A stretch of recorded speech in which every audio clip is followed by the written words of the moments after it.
Hello guys, आप सभी को गणतंत्र दिवस की हार्दिक शुभकामनाएं।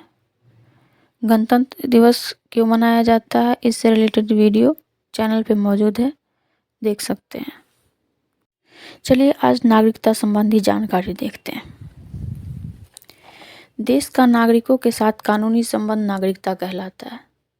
भारत में एकल नागरिकता का प्रावधान है, यानी हम सिर्फ भारत देश के नागरिक होते हैं, राज्य विशेष के नहीं।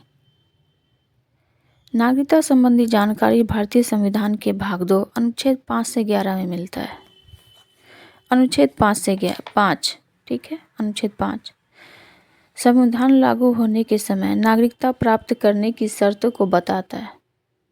अनुच्छेद 6 यदि व्यक्ति 19 जुलाई 1948 से पहले पाकिस्तान से भारत आया हो तथा माता पिता, दादा दादी, नाना नानी में किसी एक का जन्म भारत में हुआ हो तो वह नागरिकता ले सकता है। अनुच्छेद 7 यदि व्यक्ति 1 मार्च 1947 को पाकिस्तान गया हो, पुनः वापस भारत लौट आया हो, उसे भी नागरिकता मिल जाती है। अनुच्छेद 11 कहता है कि नागरिकता प्राप्त व समाप्त करने को लेकर कानून भारत की संसद बनाता है। अनुच्छेद 11 के तहत नागरिकता अधिनियम 1955 आया, जिसमें नागरिकता प्राप्त 5 प्रकार से की जाती है व समाप्त 3 प्रकार से होती है। नागरिकता प्राप्त पहला, जन्म के आधार पर, यदि जन्म भारत में हुआ हो तथा माता पिता या कोई एक भारतीय हो।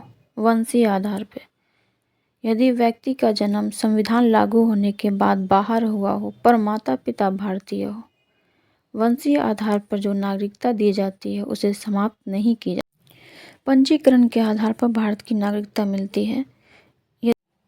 भूमि विस्तार के आधार पर, यदि किसी क्षेत्र को जीतकर भारत में मिला लिया जाता है तो उस क्षेत्र के नागरिक को भारत का नागरिकता दिया जाता है। इसके लिए भारत सरकार अधिसूचना जारी करती है। नागरिकता समाप्त परित्याग के आधार पर, यदि व्यक्ति स्वेच्छा से भारत की नागरिकता त्याग देता है।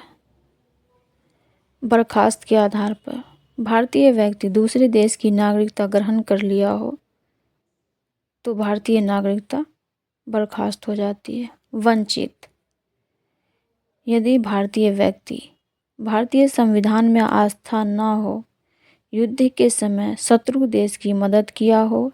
Happy Republic day.